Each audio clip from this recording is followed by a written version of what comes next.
Good morning, students. Welcome to the today's DSP class. So before I start discussing about today's topic, so let me recap the previous class topics which we discussed. So in the fourth module, we started discussing about the filters, analog filters and digital filters, and mainly we have got two types of digital filters, IR filters and FIR filters, based on the duration of the impulse response. And then we discussed what is the transfer function of each IR and FIR filter. Then we discussed the structure of the IR and FIR filter, and lastly we discussed the comparison or key differences between IR and FIR filter. And in the second class we discussed, hardly we took 2 to 3 classes to discuss about the realization of IR and FIR filter structures, not FIR, only IR structure. So we have got the direct form 1 and direct form 2 structure. So when the transfer function of IR filter is given, you know the procedure, how to realize or how to implement the direct form 1 and direct form 2 structure for IR filter. And sometimes instead of giving the transfer function in Z form, they will directly give the output input relation in time domain, that is the present output will expressed in terms of the present and past input as well as past output. So it is whenever they will give this kind of output input relation in time domain, it takes very less time to implement direct form 1 and direct form 2, because so there is no need of doing the cross multiplication, there is no need of taking the inverse Z transform. So simply you have to realize the structures, that's it, right? So this much we discussed in this particular module in the previous classes.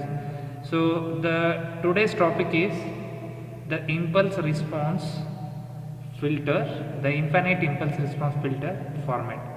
So this is a type of a digital filter. So here we are discussing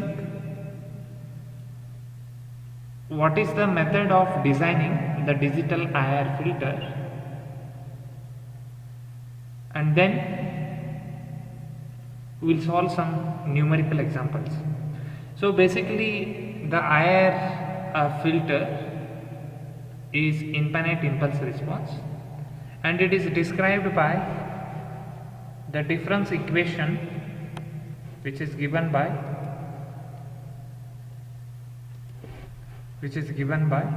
this y of n is equal to b naught x of n plus b1 x of n minus 1 plus bm x of n minus m minus a1 y of n minus 1 minus an y of n minus n, right?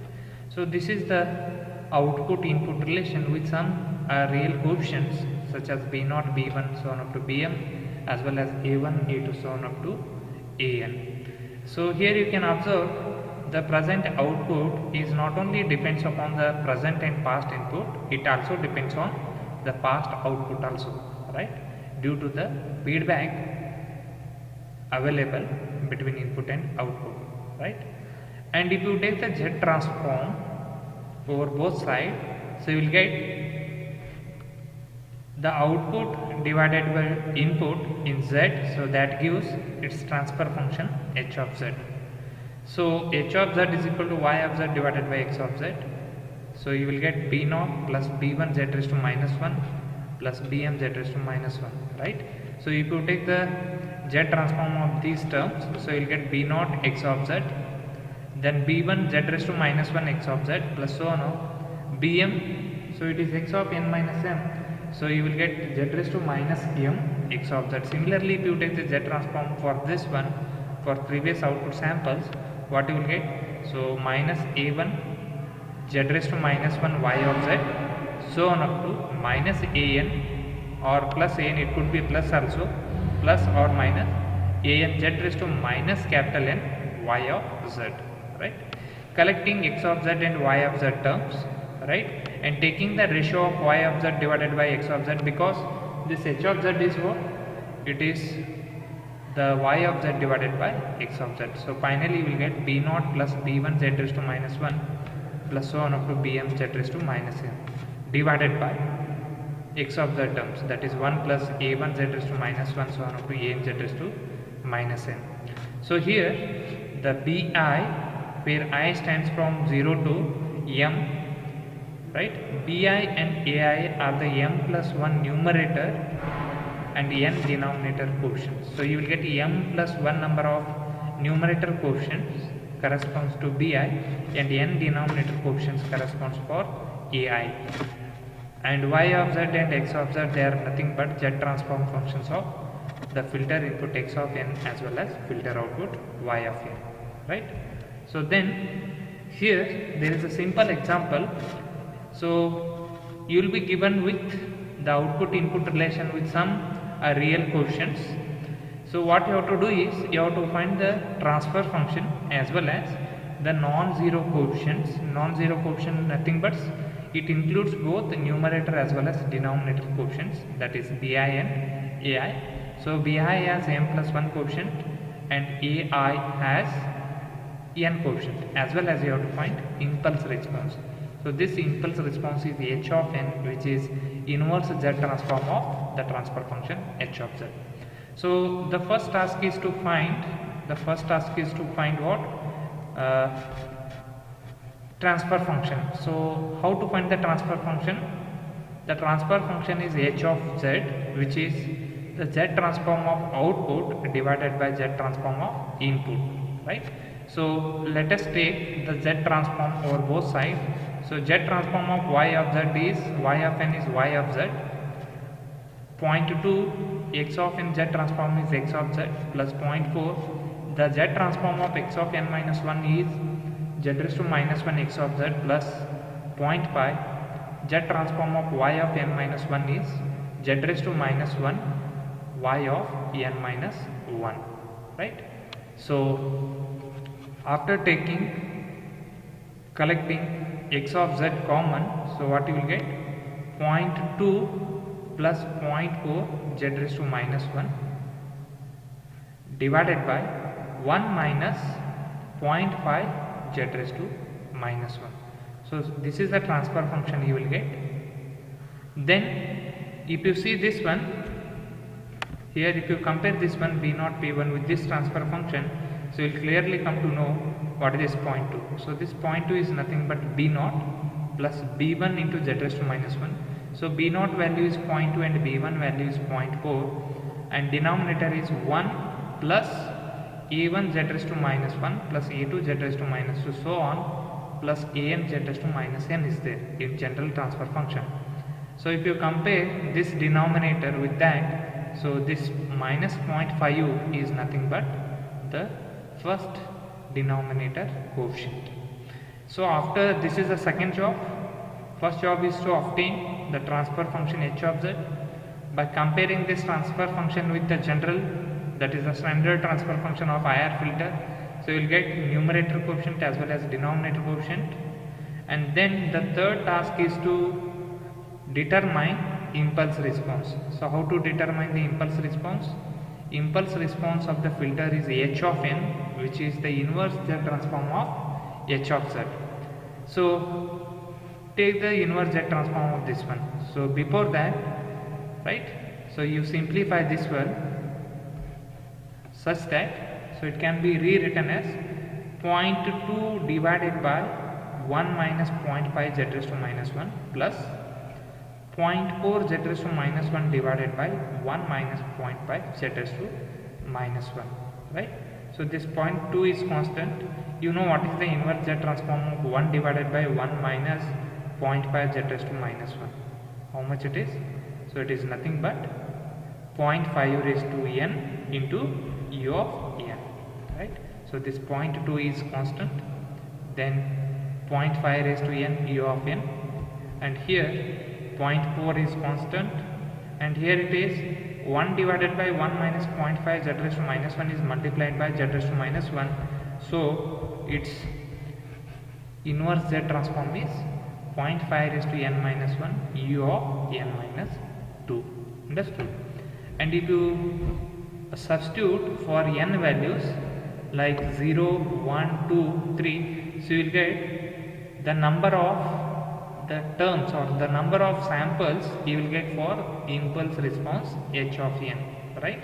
So here n is infinite because here it is u of n is equal to 1 for n is equal to 0 to infinity. So you will get infinite number of terms in h of 0, right? Since there are infinite number of terms in its impulse response h of n, right? This type of filter is known as infinite impulse response, right? And from the previous expression, right, some points you can consider here, that IR filter output y of n, these points we already discussed in the previous class. So let me discuss once again. The IR filter output y of n depends not only on the current input as well as past inputs, it also depends upon the past outputs, as I said, right? So that's why, since it is also depends upon the past output and there is a feedback, so this filter is also called as the recursive type filter.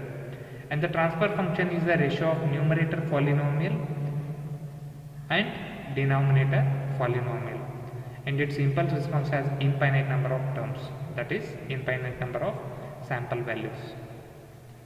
Since the transfer function has the denominator polynomial, the poles of the IR filter must be inside the unit circle on the z plane, right? So if you take the unit circle in the z domain, right, so the poles has to be, right, present inside the unit circle. And compared with the finite impulse response FIR filter, so IR filters offer much smaller filter size and requires very few number of computational operations. But the linear phase is not easily obtained. The IR filter is preferred when small filter size is required, but for application does not require linear phase, right? So IR filter is prepared whenever the filter size is small and the linear phase application is not required. In such case you can use the IR filter, right?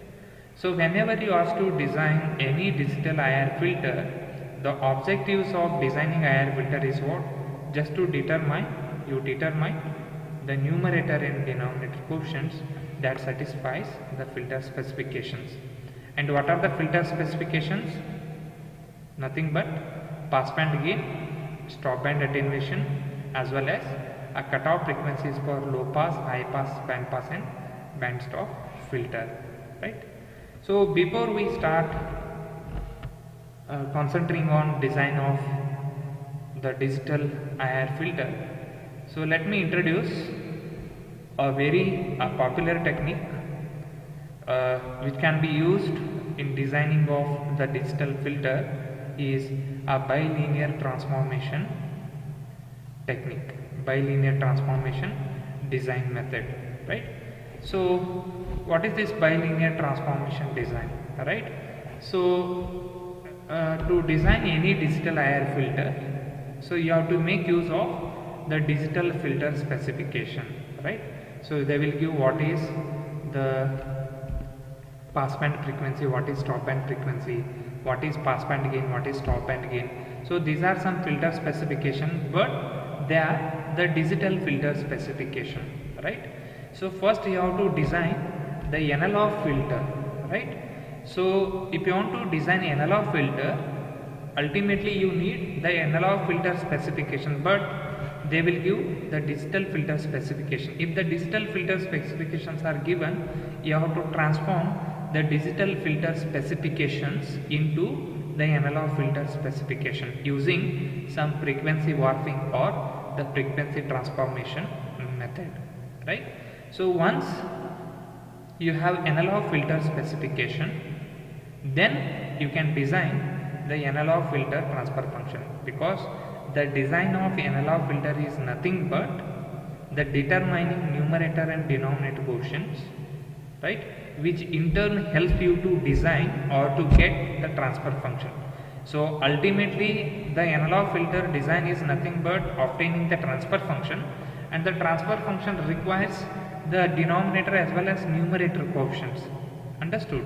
So that you have to achieve by using the transformation by a low pass prototype filter, right? So you will be having a low pass prototype filter, that is nothing but the normalized low pass filter. So what do you mean by normalized low pass filter? The filter is said to be normalized if its a cutoff frequency is equal to 1 radian per second. Please remember, the frequency, the cutoff frequency, if it is 1 radian per second, then that is known as the normalized low pass filter, right? So that normalized low pass filter can be transformed into the practical low pass filter, high pass filter, band pass filter and band stop filter using the different transformation. Understood? And once you design analog filter transfer function, that is analog filter, you can design a digital filter transfer function using a bilinear transformation. Understood? So this bilinear transformation design method includes these 3 steps. So what is the first step? The first step is to transform or convert the digital filter specifications into the analog filter specification, right? And the second step is what? The analog filter specifications, right? Using analog filter specifications, the analog filter transfer function can be obtained using the low pass prototype filter transformation. And the third step is the analog filter transfer function is converted into digital filter transfer function using the bilinear transformation technique. So these are the 3 important steps involved in designing the digital filter or digital filter transfer function when digital filter specifications are given. So in the next video we'll discuss in detail about the analog filter using the low pass filter prototype.